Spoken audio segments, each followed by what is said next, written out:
Dear respected Seyyed Hossein Nasr, Nurullah, Koltaş, and participant, my name is Abdulkadir Majid. I am the chairman of the Scientific Studies Association Board. Until now, more than 12 years, İLEM conducted many academic and scientific studies throughout Turkey.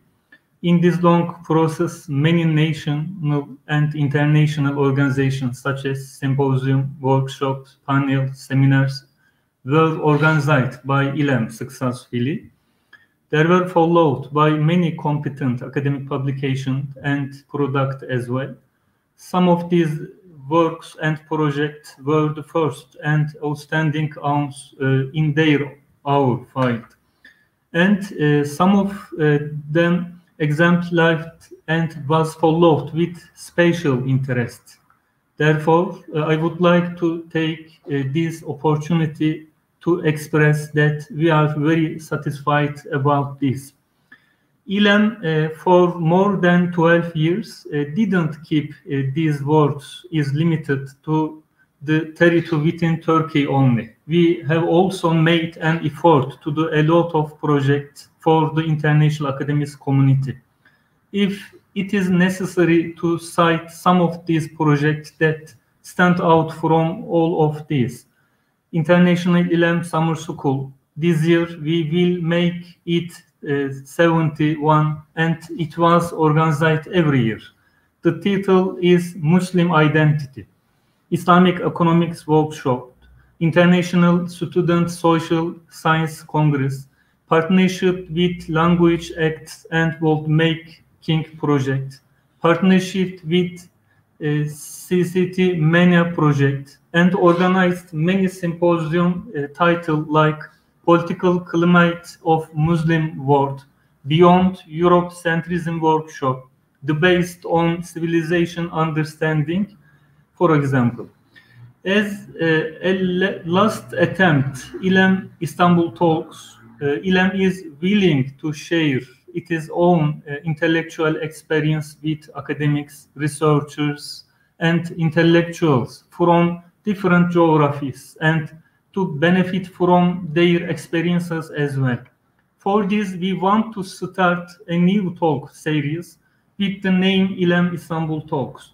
We aim that the Istanbul Talks will help you to communicate and cooperate better with international academicians and academical institutions we have cooperated before. We are also hoping to meet new partners from all around the world in order to establish strong ties. The İLEM Istanbul Talks will be performed monthly online by a guest speaker and a moderator. The talks will be open to everyone. The topic of each talk will depend on the guest speaker's field and specialization. The talks will be interactive, based on dialogue rather than monologues conversation. There will be Q&A part at the end of the speech, offering the participant an opportunity to ask their questions and give comments, contributions. Okay, and now let's come to our speaker and moderator. Please allow me to introduce them with a few words. Firstly, our moderator, Nurullah Koltaş, Üstad, was born in Eskişehir. He grew up in Konya. He graduated from NE University with an undergraduate degree. He taught English for many years in various schools. After having an MA degree on Sufi studies, he completed a PhD in theology on theological views of the traditional schools. He taught at Trakya University Faculty of Theology. He translated many books on philosophy and Sufism by Seyyed Hossein Nasr, Martin Links, Edenis. He also wrote a few books on Sufism. And our respected speaker, Seyyed Hossein Nasr, currently University Professor of Islamic Studies at the George Washington University, Washington, D.C., is one of the most important and foremost scholars of Islamic religion and comparative studies in the world today. Author of over 50 books and 500 articles, which have been translated into several major Islamic, European, and Asian languages. Professor Nasr is a well-known and highly respected intellectual figure, both in the West and the Islamic world. An eloquent speaker with a charismatic presence, Nasr is a much sought-after speaker at academic conferences and seminars, university and public lectures, and also radio and television programs in his area of expertise. Professor of an impressive academic and intellectual record, his career as a teacher and scholar spans over 4 decades. So I thanks very much, respected Seyyed Hossein Nasr, for accepting our invitation. And also I thanks Nurullah Koltaş, who has undertaken the moderation of program. I hope the program will be useful and fruitful, inshallah. Thank you.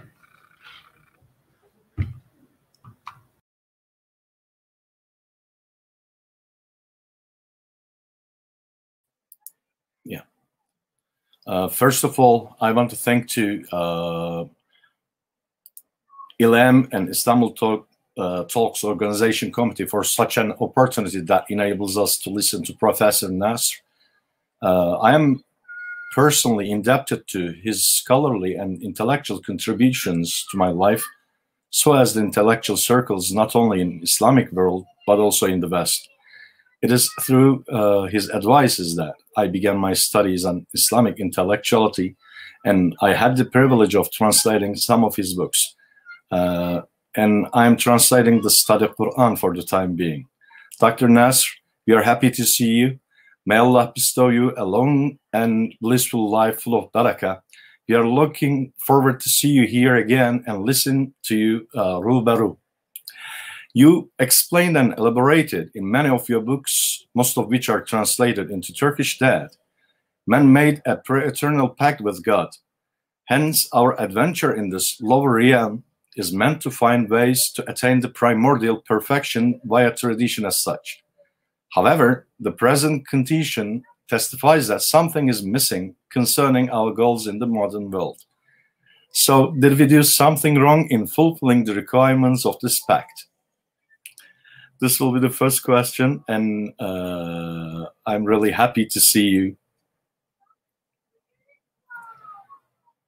Mr. Abdul Qadir, my dear friend, Dr. Koltaş, whom I've known since he was a young man and is still a young man. I've known him for decades, and I'm very glad to be able to see at least his image on this screen. As you all know, part of my soul belongs to Turkey. I've been there many, many times. I've had many Turkish students, friends. I've made ziyarah to Maulana many times. I've visited almost every major Turkish mosque. I've prayed in almost every beautiful mosque we have in Istanbul. And I've made a small contribution, perhaps, to Turkish intellectual life itself during the past few decades, because so many of my books have been translated into Turkish, and also articles, and I've lectured many times in Turkey. So when asked to give this lecture, especially coming from Dr. Koltaş, my dear friend, of course, I could not say no. I'm not as active as before as far as traveling is concerned, but in the world of the spirit, the wing still flaps and goes for a long time before the body becomes decrepit and unable to travel. It goes long, long afterwards. Anyway, I'm very happy always to be able to spend a few minutes with Turkish friends. I consider Turkey, as I said, as my own country. I come from a neighboring country of Iran.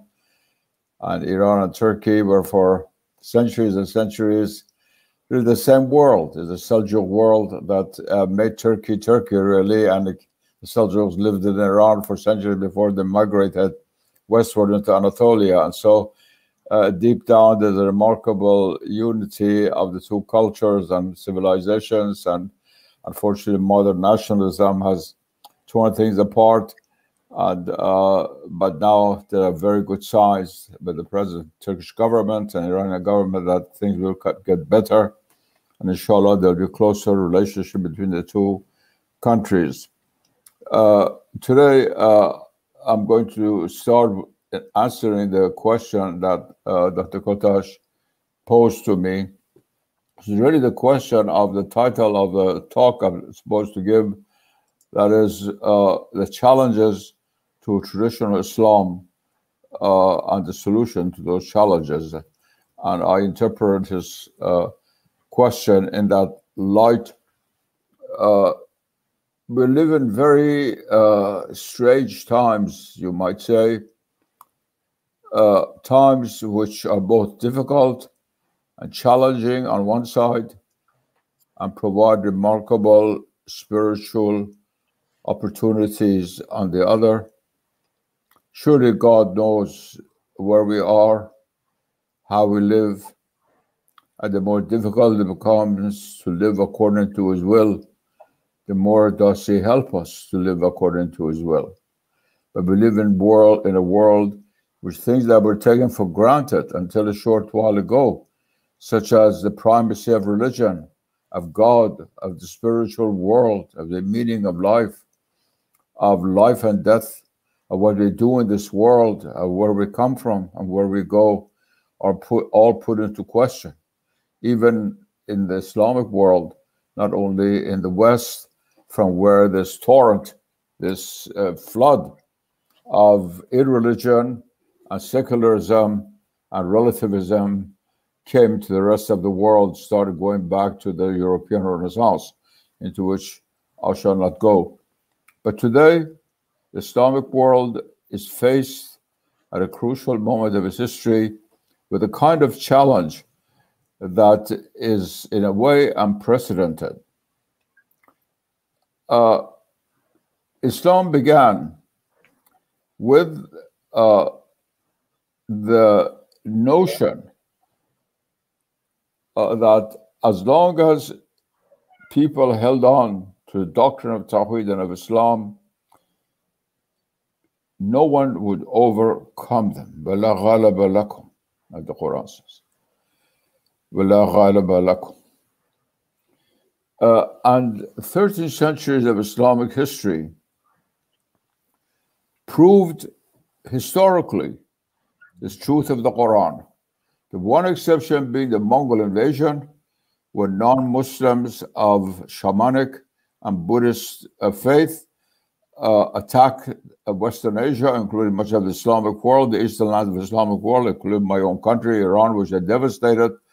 But very soon, that exception came to an end. They became Muslims. So the Muhammad Khudabande embraced Islam and became a champion of Islam, the grandson of Olaku, who himself was the grandson of Genghis Khan.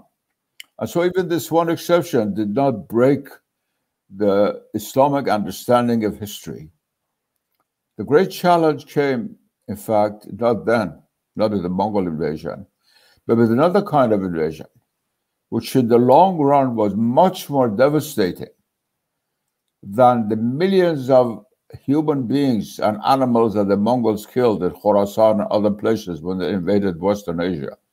And that is the invasion from the West through the colonial period and its so-called aftermath, which still the Eastern people are to a large extent culturally and intellectually colonized. But anyway, we call ourselves free now. We have all the flag waving.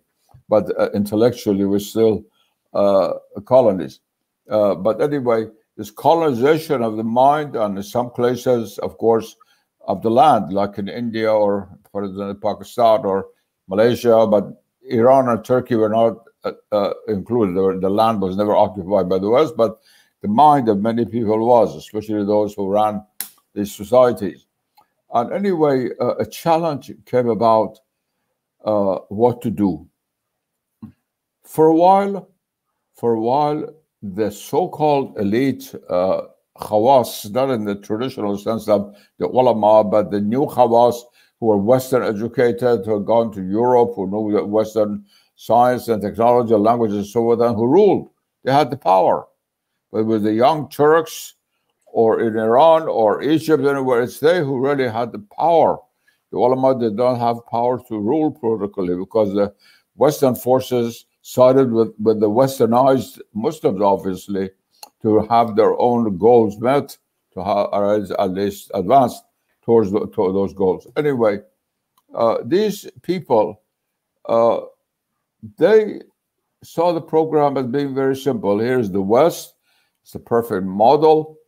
We shall follow it, and we'll all be very happy and so forth, until something very exceptional and unexpected occurred, which some people even now in the Islamic world are not aware of. In fact, Turkey and Iran are the only two countries in the Islamic world where there is a larger awareness. Not that there's no awareness in Indonesia, Malaysia, Egypt, and so on, but larger awareness of this issue than anywhere else. That is, there's something amiss. Something is wrong with the model that we're trying to emulate so blindly, so blind. As long as we close our eyes and walk like this, following the West, we would be safe and sound and everything would be fine. They realize something is really amiss. And this began, I've said that oftentimes, I need to repeat it because the Turkish intelligentsia needs to know about this, especially young people. This is very interesting, began, this awareness with Western criticism of the West, not with a Turk or a Persian or a Pakistani or an Egyptian. Yes, there were some. Most of it were the ulama who were just condemning without really knowing what was going on. They did not have the knowledge.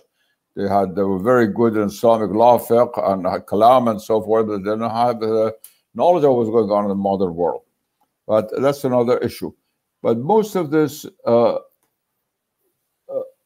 awareness gradually came about from people who until then were trying to follow the Western way. And they became aware gradually, a few of them, of what was going on in the West after the First World War. The First World War, in a deep philosophical sense, is the swan song of Western civilization. A swan song means the song at the end of life. It's really the beginning of the end of modernism.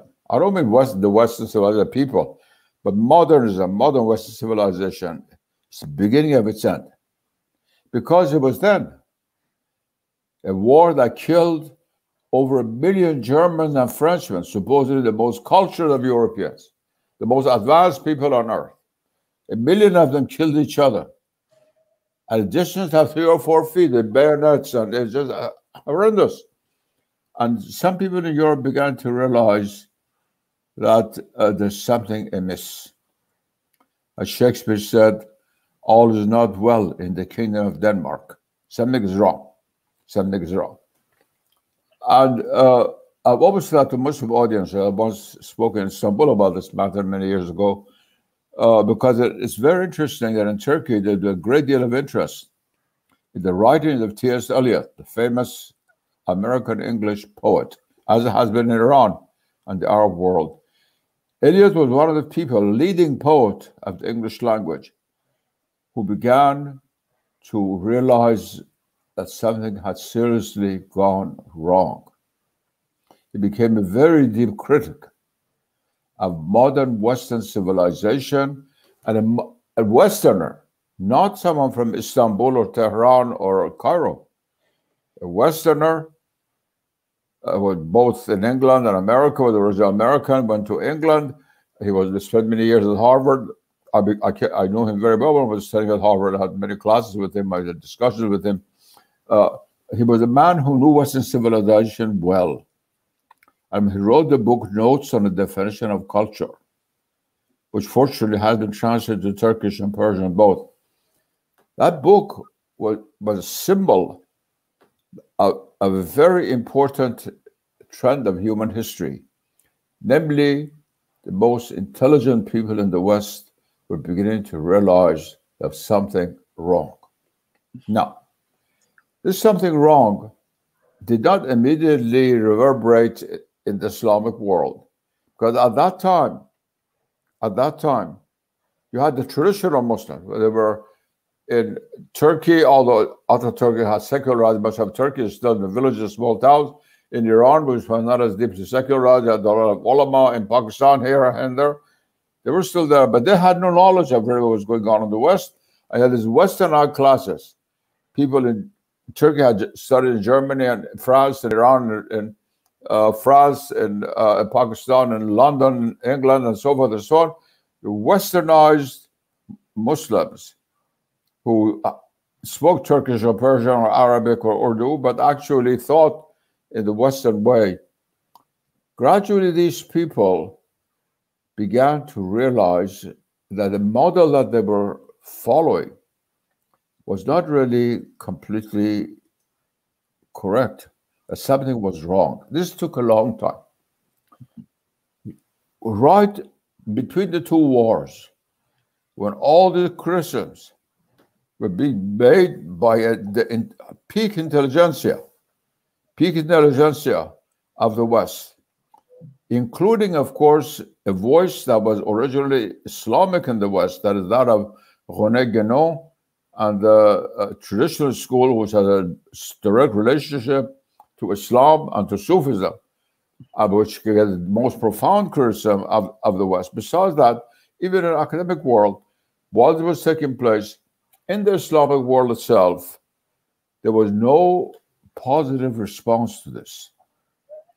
So I know Nurullah says in Istanbul, who had a wonderful collection of books of Guénon and Kumar Swami in the 1960s, 50 years ago, I used to visit Istanbul. It was a very rare thing. The Turkish intelligentsia was not aware of it. Persian intelligentsia was not aware of it. When I went back to Iran in 1958, nobody had heard the name of the traditionalist writers. But as the crisis in the West intellectually and spiritually increased, as the Second World War came about and killed 110 million people, the civilization, which was supposed to be the advanced vanguard of human civilization, killed 110 million people. Because, of course, with advancement also came the atomic bomb, which is a lot more people than a dagger or sword of the Ottoman soldiers, obviously. Gradually, a shift began to take place. And from the 1960s on, a major event took place in the Islamic world, which is also very important for the intellectual life of Turkey. And that is that gradually a new group of intellectuals, writers, thinkers, religious people formed who were neither the modernists nor the original traditional ulama who knew Arabic and Persian and Turkish and so on and so on, but couldn't understand what Bertrand Russell was writing one by. He was attacking religion. They didn't know German, they didn't know English, they didn't know the way of thinking of the West. And what they did, it was second-rate translations made of books in Cairo from English or French into Arabic, which is terrible. I mean, the philosophical books translated by Ludwig Johann and people like that, not very high quality translations of serious philosophical works. But this third group was found, which knew the West well, and at the same time was deeply rooted in its own traditions. I happen to belong to that wave. Perhaps I'm the first Muslim to dare write what I wrote in my 20s as the Christian of the West. Nobody would dare write things like that at that time. I always said jokingly, my family come to the city of Kashan. The Kashans are supposed to be scarecrows. They're afraid of everything. So I want to prove that Kashans are not all without courage. Some of them do have courage. But anyway, I have confronted an intellectual battle for 50, 60 years. But the big difference is that when I began, there was no Nurullah Koltaş in Istanbul or his like. like Ibrahim Khalil, a lot of my very good students who are now leading figures in Turkey. I'm just mentioning your country. Other, there were no people who understood tradition intellectually. There are a lot of people who still will go to the mosque on Friday and come back, but their mind was all really woven from Western ideas, from Western values, and Western looking at things. Look at the art we used to put in our houses. Yeah. Look at the art of the rich Arab, Persian, Turkish of 30, 40 years ago. There's not a single object of Islamic art in it except the carpet. You had Persian, Anatolian carpets. The rest was all Western. Dr. All Nasr, Western. At this point, just to clarify, Dr. Nasr, you said Western criticism within the West, and you compared with the Islamic world. Although we have a vast heritage, we had difficulties in taking the advantages of wisdom we inherited. Many sages and scholars such as Ibn al-Arabi, Avicenna, Ghazali, Khunavi, Kayseri, Ebheri, Taşköprüzade, and Molla Sadra, they all delved into the realities and transmitted them to this day. I wonder how does this gnosis or irfan could not be reflected in our practical life or daily lives? I'm going to answer your question, but just one sentence will connect to what I was saying before.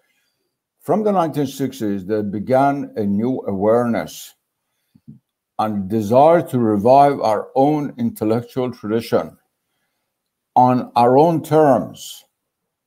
Until then, most of the books that came out of Cairo on Islamic philosophy were books written by Cairene scholars, some of them very fine people. I knew them very well. Ibrahim Madkour, Abdul Rahman Badawi, they were great scholars, but they all studied in France. What they wrote was the French understanding of Islamic philosophy, not Islamic philosophy itself. And that brings me to your question. What happened in the 1960s was a gradual awareness that we have to return to our own intellectual tradition. And since I've been in the center of this wave, I could speak hours and hours about this. The way that the West or any culture affects another is not only through one wave, but several waves. One of them is everyday life. Instead of wearing the beautiful long, let's say, robe of an Ottoman general of the 18th century, or a Persian while wearing this. My grandfather still wore traditional Persian dress. Why am I wearing this? Because I'm the product of the weakness of my own culture vis-a-vis the West. Why didn't the West adopt our dress? Why is it in the streets of London you don't find people walking in Ottoman long dress? But in Istanbul you find people walking like as if they were Englishmen. So you have on one level the practical aspect of life. You go to Morocco and instead of eating couscous, you eat biftek. Everyday thing, everyday life, food, dress, even effective speech. The use of so many Western words. Look at your own language, Turkish. How inundated it became by European words. And so people said, oh, well, it was like that in Arabic and Persian, why not European? Because Arabic and Persian were culturally, intellectually, religiously related to Turkish, Ottoman Turkish. While the French and German were not. Because when you said rahmet in Ottoman Turkish, the idea of rahmah, the Quran rahmah was in the mind of those people. But what about modern German and French and English and so forth? So it was a very, very different thing. Anyway, this is a long story. All of these are long stories, but the questions you ask are very extensive and profound, really. What happened was the gradual desire to revive our own tradition, and therefore, first of all, to go back to the rediscovery of our intellectual tradition. I said there are several waves. Change of dress or food and things like that. That's not where it began. It began intellectually. Let's rediscover our own tradition. I once was a young man.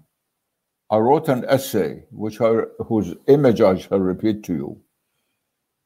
I was in Pakistan. I was in the Pakistan Philosophical Congress, in which I gave a talk before a large number of people. I was only 25, 26 years old. One of my first essays in Pakistan. And I said, if you stand in the mirror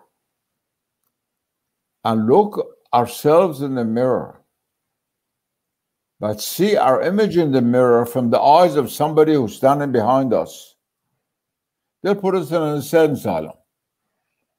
That's what our civilization is doing. It's looking upon itself from the eyes of another civilization. How many people do you know in Turkey, Iran, Egypt? I've come up with the argument that, listen, Mutanabbi was a great poet because some English scholars said Mutanabbi was a great poet. Otherwise, even Hafiz, the greatest poet of the Persian language, also so well known in your country. I've read people say Hafiz was a very great poet because Goethe said Hafiz was a very great poet, because Goethe loved him. You know, this kind of cultural inferiority complex gradually began to be opposed from the 60s onward, with first of all, a new look at our own intellectual tradition from our own point of view. Avicenna, yes, is important for understanding Western philosophy. And Westerners have a right to study him from their own point of view. But we do not have the right to study Ibn Sina from the Western point of view and substitute that as if he were our own Ibn Sina. Why is it that with 700 years of Ottoman history, 700 years, all the books of Islamic philosophy that were written in Qaysariya, Istanbul, Bursa, all these places, you don't have one book in the English language, one book, one, on history of Islamic philosophy in the Ottoman world. Huh? Isn't that amazing? There's nothing like that in human history. Because Ottoman Islamic philosophical thought developed after the contact of the West with the Islamic world came to an end. It came after Ibn Rushd, and the West thought there was nothing left in the Islamic world of any interest. Therefore, when I took a full year of Ottoman history at Harvard University, Stanford Shaw, who was very sympathetic toward the Ottoman, who knew Turkish very well, was a friend of mine, very, very good teacher. He knew not a word about Islamic philosophy in the Ottoman world. I had to myself dig through Ziya Ülken, people like that, old Turkish scholars, because I don't know Ottoman Turkish well enough to read it well, like I can read Arabic and Persian, to discover that treasury, big treasury exists there. But why aren't we working on it? Because the West has said so. Ultimately, it's because of this, because of slavery that we have to get out of. And alhamdulillah, this movement of breaking this cage gradually began in the 1960s and is still going on. And in contrast to what many people think, I am much more hopeful about the future of the Islamic world because of this reason. Because of this reason. Right now, we sit here and I'm discussing this. I'm right now in Washington, D.C., the house of dear friends. I don't use a computer, so I'm using their computer to speak to you. I'll just sit right here. There's tremendous interest among the most intelligent young Muslims, now also including many women, who were the first time in Islamic history, in Islamic thought, in serious Islamic thought, metaphysical, cosmological, philosophical, theological, ethical, aesthetic, beauty, philosophy of beauty, which is so important. All of these, there's a lot more interest right now in these matters in an authentic way than there was 50 years ago. Alhamdulillah. Alhamdulillah. So there's good signs in the horizons, but it's not going to come about automatically. We have to work on it. I have now, in the end of my life, but you young people now have to take the baton and inshallah carrying it for the next relay. With your praise. Dear Dr. Nasr, I want to ask a question concerning the present day. As you know, human beings' responses to the macrocosm can be summarized as understanding the underlying reality beneath the phenomenon. I remember Martin Link wrote in one of his books that microcosm is a bridge in view of macrocosm. If microcosm is corrupted, this results in the corruption of the natural world. Do you think we could not respond properly and the calamities or facts, including the COVID-19, etc., are responses of the nature, materially and metaphysically? Dr. Martin Links, Rahmatullah alayh, Sheikh Abu Bakr Sirajuddin, very close friend of mine, a very wise man, and we're completely right in what he said. There is a relationship between man and the cosmos, between the microcosm and the macrocosm. It's amazing that we Muslims should be unaware of this, because as soon as you open the Quran, you see the relationship. The Quran keeps addressing you and I, as well as sun and the moon. It swears by the ink with which the scripture is written, but also by a fruit. The natural order participates in the Quranic revelation. In the deepest sense, the Quran is addressed to the whole of God's creation, not only to us. It's addressed to the whole of God's creation. And that's why we have this difference in Islamic thought between Al-Quran al-Tadwini, Al-Quran al-Takwini, that is the composed Quran, which is the Quran you open up and read, and Quran al-Takwini, which is the cosmic Quran, which is really the cosmic correspondence to that reality. So there's a very deep relationship between the two. And when the soul of man darkens, it begins to darken the atmosphere, the ambience around it. Nature is in need of the light that shines into it through sanctified man. You might say that if the cosmos is like a house, man is like the windows of that house through which the light of the sun shines into the house. And once those windows are darkened, the whole room becomes dark. However, God's grace is such that although we have fallen, and we believe that nature has also fallen, that nature of the fitra, primordial nature, is not to be seen so easily, but it's still there. It's still there. That is, nature is closer to the paradisal reality, which it reflects, than we are to the paradisal reality we're supposed to reflect. Thank you. Yeah, thank you so much. As you said, we are passing through days in which loneliness and individuality predominate. Will it be possible to handle the situation in the near future?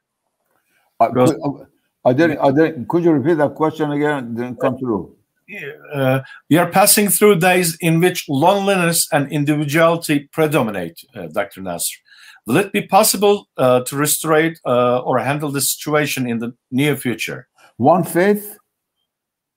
I mean, loneliness, individuality, etc., because of COVID-19 and etc., because of these calamities.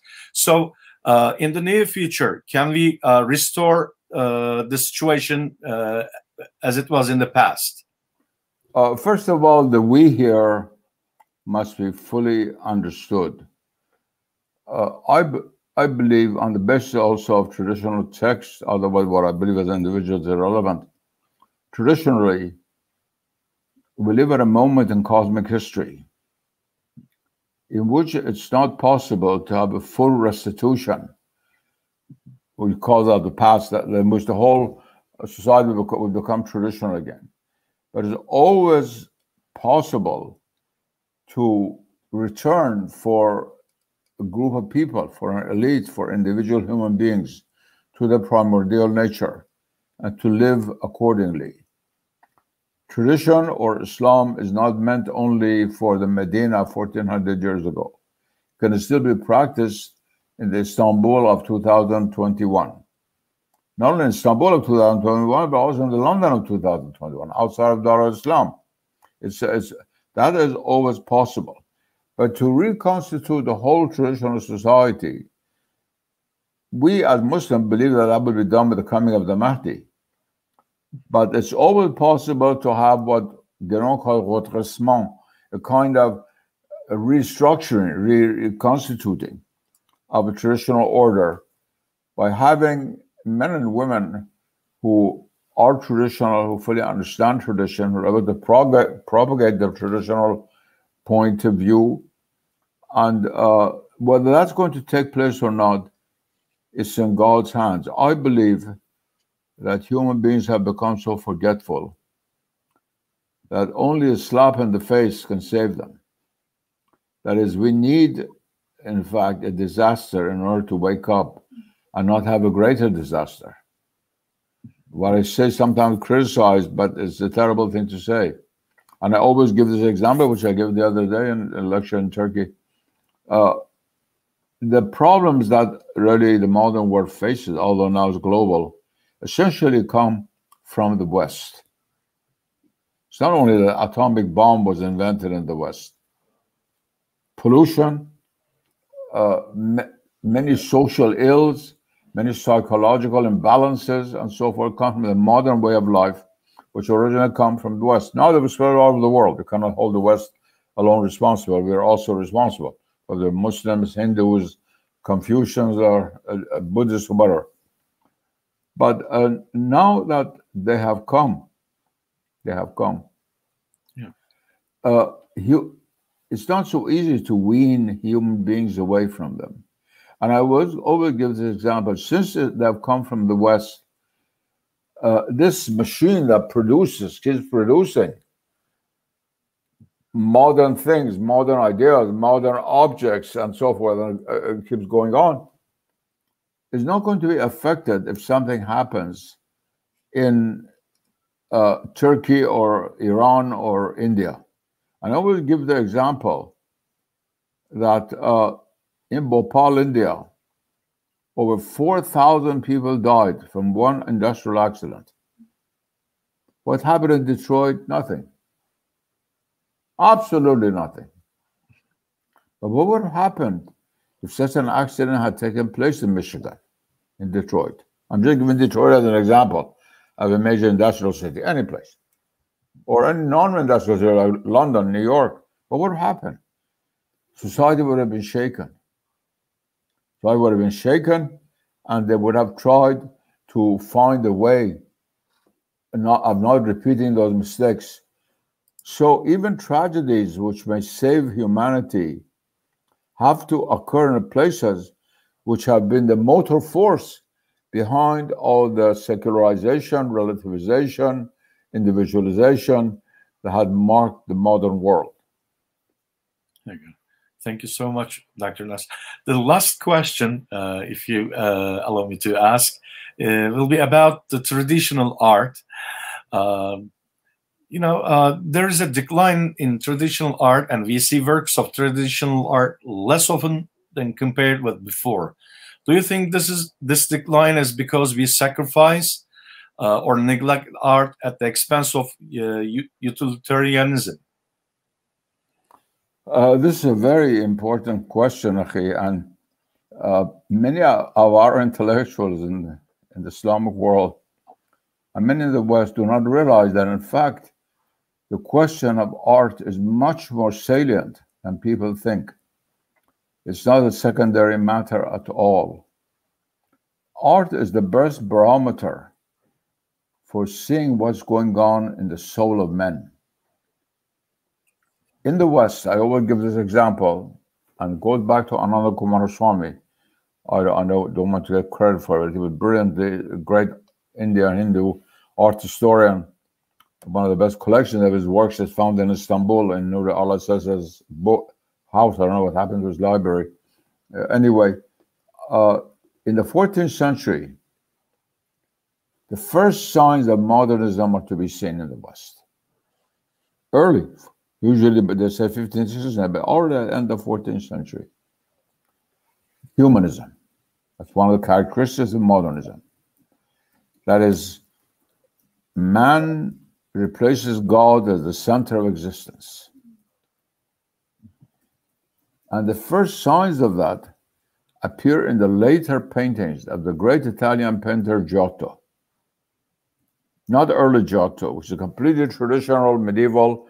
The figures are all completely traditional. But in the later Giotto, where humanistic elements began to appear. And you have examples of that.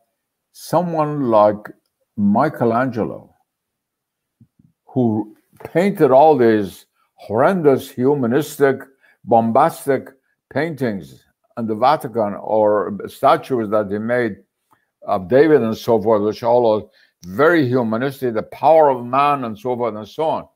Look at his poetry. He wrote poetry. There's gentle list of Christian poetry still in them.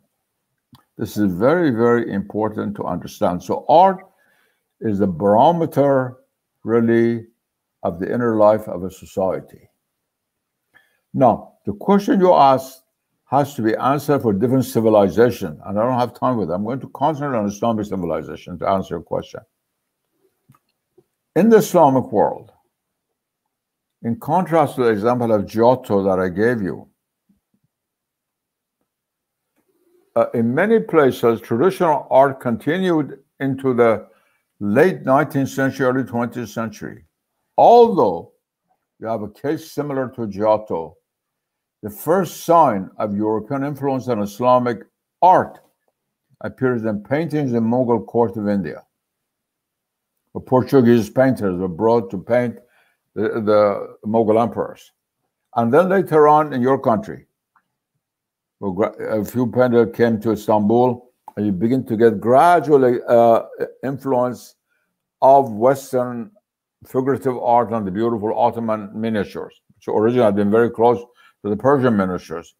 But the Persian miniatures is the origin of all miniatures in the Islamic world, both Indian and Ottoman. To go back to the Persian miniature.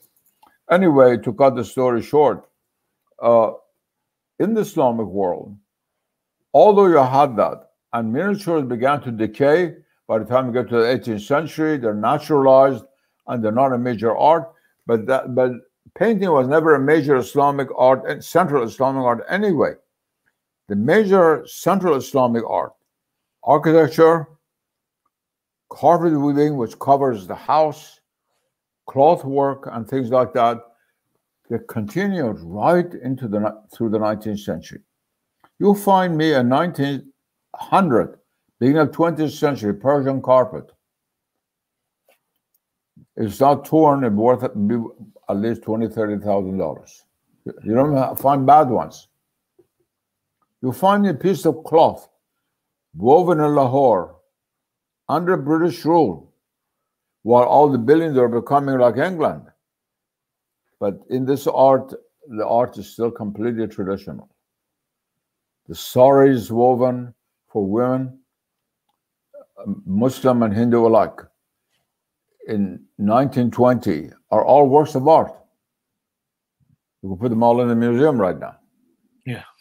So in the Islamic world, the tradition arts continued into the 20th century, when finally they buckled under and Western art began to come into the Islamic world in different ways. A lot of and the avant-garde of this were really Turkish and Persian painters and so forth. They're doing all modern art, and many people consider that art is art, and this kind of total nonsense is like saying language is language. So instead of Turkish, I'll speak English. I said this is what language is language. This is what was happening. We bastardized so much of the art, but despite all of this, they have another very important current that is going on, the young people in Turkey should keep in mind that should not be disheartened at all. Parallel with that, there began a renewal of interest in traditional Islamic art. I had the little humble thing to do with it. I was always a great lover of traditional architecture. As you know me well. You see me in Iran. I did a lot of it in Iran as far as I could. I brought Hassan Fatih, great Egyptian architect, the greatest traditional Egyptian architect, Islamic architect of the 20th century, whom the Egyptian government had rejected. All the beautiful houses, built beautiful Islamic architecture, vernacular architecture, very cheap. They refused to sell it because they weren't stealing enough money from it. Just to be very clear and very plain. And this house was empty along the Nile, south of Cairo. I mean, you cannot imagine. I brought him to Tehran. And we had the first conference ever held in the world on Islamic architecture. And I invited all of the old architects, including them too, where we could find them. Not only people with degrees from the University of Berlin who were Turks or Persian, but traditional architects from all the Islamic country, and also some contemporary ones with university education, but were open to Islamic architecture, like Muqtadir in Iran, people like that, a few Turks. We had this incredible conference, and I got money from the Iranian government. The Egyptian would not help. I published the book of Hassan Fatih, Building for the Poor, which had tremendous impact on the revival of vernacular traditional Islamic architecture, including Saudi Arabia, where he built these horrendously ugly buildings. But in one section along the Corniche, was built by one of Hassan Fatih's students, and it's beautiful, beautiful little architects, mosque, and also the Qiblatain mosque and so forth and so on. So you have this other movement going on. And although much of your business, you're not an artist, I'm a philosopher, but nevertheless, it's been a good part of my life. I'm still in contact with a large number of young artists and architects in your country and in Iran, and it's unbelievable how many women have come to the fore. We never had women calligraphers in the history of Islam. Now look how wonderful one calligrapher you have in your own city. Yeah, it's the first time in Islamic history. First time in Islamic history in the last 30, 40 years, you have very fine women calligraphers. Not that pretty good, very fine. And also in Iran, it's now beginning in Egypt. So you have, while the big Islamic cities, through the economic pressure, greed of human beings, bad planning, are turning into slums. The beautiful city of Lahore, which was a big garden 50 years ago, now it's a big slum with a little garden in the middle of it. It's just unbelievable. My own city of birth, Tehran, look what has happened to it. But you have the other parallel movement going on, including your country, the repair of many smaller mosques in Bursa, other places, in Eastern Anatolia. In Iran, it's going on at full-fledged. The cities of Kashan, Yazd, places like that. The whole city has been revived in tradition, which is absolutely amazing. And so I'm very hopeful. A lot of the crafts have been revived. You're too young, but 30 years ago, 40 years ago, if you went to the bazaar of Cairo, you wanted to buy something Egyptian, except for Quranic writing, but some object for your wife, everything was junk. Everything was junk, first brought from Japan and later on from China, little plastic dolls. If you want to buy an Egyptian doll for your daughter, you couldn't find something beautiful. Now, even in Egypt, things have changed. And many countries have tried to revive our arts and crafts. The late Sultan Hassan of Egypt, of Morocco, and the Queen of Iran, these two women, people had tremendous political power. They helped a lot, and other people have followed. Sultan King Hussein of Jordan, in the end of his life, became very much interested in this. And Sadat, before he was assassinated, had become interested in this. Because we need support from the top. We need always patronage. Art cannot be without patronage. And so gradually, The rich people who used to be the patrons of beautiful Islamic art in the old days. Now they're coming back also to Islamic art rather than just buying Louis XVI furniture from Paris and putting it in their houses. But we have a long ways to go. We have a long ways to go, but it's something which is hopeful, and a field in which situation, alhamdulillah, is better now than it was half a century ago. Yeah. Thank you, Dr. Nasr, so much. When I asked the question, I was a bit pessimistic. I was waiting for negative comments, but you gave us hope about new artists. Inshallah, each age has its advantages with itself, and this will be a beginning for the traditional art, inshallah. And in this section, we have got some questions, if you don't mind, from the listeners. A friend asked, is Islamic ecology possible? Why can't the Islamic world produce a policy regarding the ecological crisis? First of all, yes, of what Islamic ecology knowledge is possible. The Islamic point of view is very ecologically oriented. The Quran speaks more about nature than any sacred scripture except the Tao Te Ching. Even more than Tao Te Ching, the Quran speaks about nature. Islamic architecture was always based on ecological considerations. Islamic city planning, the use of land, of water. We have a very, very strong tradition. We didn't call it that because there was no need to call it that.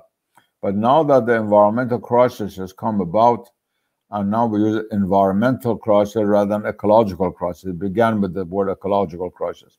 But now we use environmental crisis. It come about the tremendous resource from which the Islamic world can draw. I'm very proud. I've done a few humble things in my life, but the first person who ever spoke about the environmental crisis philosophically and its deep roots was yours truly before in 1966, before Lynn White, 6 months later, presented his paper, The Historical Roots of Our Ecological Crisis, which began awareness of the environmental movement among environmental crisis among many people. Thank you so much. And one more question. As too many years have passed, what are the tools, issues, and points that permits us to differentiate modern and traditional in the context of you're using these concepts? Or is it possible to differentiate modern and traditional easily, although they use the same materials, maybe? Yes, it is, if one really delves into it seriously. The way we use the word modern, going to Latin moderna, doesn't mean only something that is existing today. It carries with it a philosophy. If you go out into the street from where you are, the wall behind you, as was your house, go into the street. The tree there and there's a car. They're both in the street. They're both present right now in 2021 on June 3rd. But are they both modern? No. The tree is contemporary without being modern. The car is modern. We have to distinguish, first of all, between the two. Modern is not just something that happens to exist today. It's things that exist today which are based on a particular philosophy, which is the negation of the transcendent principle. And if not its negation in itself, its negation is how it affects human life. And you cannot harmonize tradition and modernism as we use it as a philosophy. Modernity sometimes is used different from modernism, so I'll stick to modernism.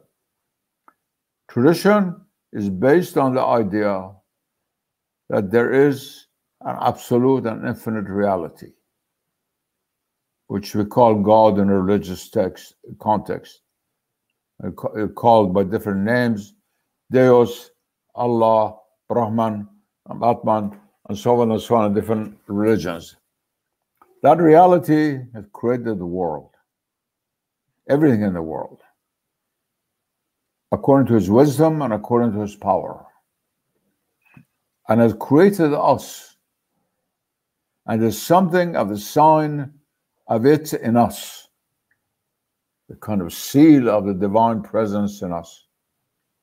And by virtue of that, has given us a spirit which has responsibility towards three realities. First of all, towards God himself. Inna lillahi wa inna ilayhi raji'un. We come from God, and to God is our return. And we are responsible to him, because response is an answer. Our existence comes from God, and so we have to give an answer to that reality that comes from God. Then we have a responsibility to ourselves, which includes our duties to our body, our soul, our spirit, our family, our neighbors, our work, what surrounds us, what defines ourselves, our society, and so forth. And then we have a responsibility towards nature, which God has also created, without which we could not live, and which is there as a lesson for us in the harmony and beauty of God's creation and innocence of it. Every bird that flies by your window is innocent. You ever forget as a human being, what is innocence? Look at that bird flying. That's innocence. It's full of spiritual lessons for us. Besides that, it nourishes us, nourishes our body. Without nature, we would die. But it also nourishes our soul, but we're also responsible. With all of these blessings come responsibility. In the same way that you use your teeth to eat, but you're also responsible in keeping it clean, otherwise your tooth would break, you couldn't use it anymore. So all of these, the three responsibilities towards God, towards ourselves, towards the cosmos, the world of nature, a reciprocity. We receive, we also give. And it cannot be a one-way street. Modern man wants only to receive, he doesn't want to give. He's been raping nature for 200 years, and now the nature is dying. Oh, what's going to happen? The crisis, environmental crisis. Who did it? Who brought about the environmental crisis? And nobody wants to criticize oneself. But from your point of view, my point of view, from the Islamic point of view, these three realities determine human life. And we both receive from them, but we're also responsible to give. And happy is the person who's able to create that balance. And let me end by saying this, that the highest element of the balance, of course, is God. To God, we can give nothing, because he has everything, except our nothingness. Except our nothingness. That's it. Yeah, thank you so much for your inspiring lecture. In fact, you reminded us what sohba is, so which notion we almost forgot in present time. We are looking forward to seeing you here. I'm also talking on behalf of all listeners and all friends here. And inshallah, we are also waiting for your books, new titles, new lectures. Barakallahu fikum, my dear Ustad. Thank you for translating the study of Quran. I hope, inshallah, your contribution to the beloved country of Turkey, and I pray for the country, for you, for your family, for my friends, and for everybody. And inshallah, Allah Ta'ala will make it possible for me to visit you again. Inshallah, we are looking forward to seeing you. Assalamu alaikum.